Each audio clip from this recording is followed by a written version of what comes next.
Do a little slit on our tomato, just like this.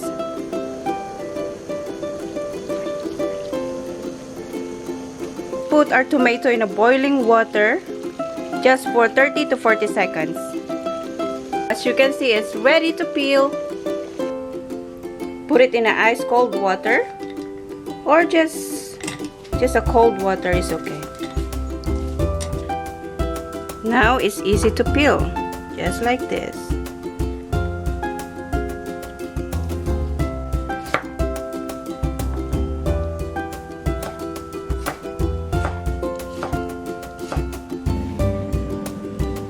Let's heat olive oil just a little bit. Saute our tomatoes.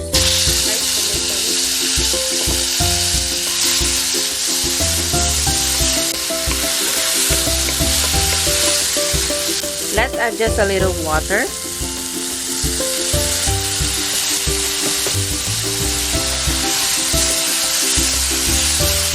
Now we can add our black pepper and salt.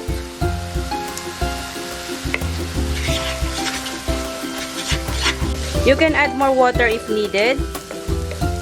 We just want to make our tomato pasty first. Now we can add our water.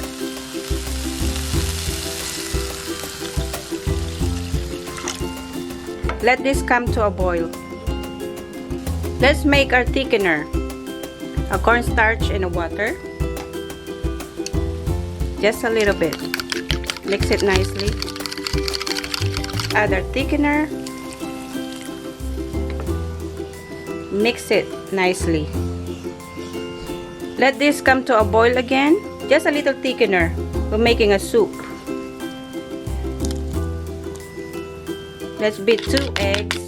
We have to make sure we beat our eggs nicely.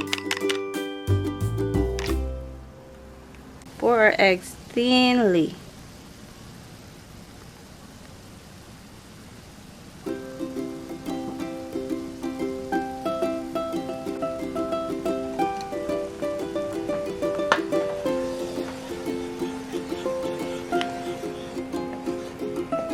And it's ready to serve. Green onions or scallions and a little sesame oil. And now let's pour our tomato and egg soup. This is it, guys. Thank you for watching, and until next time. Enjoy!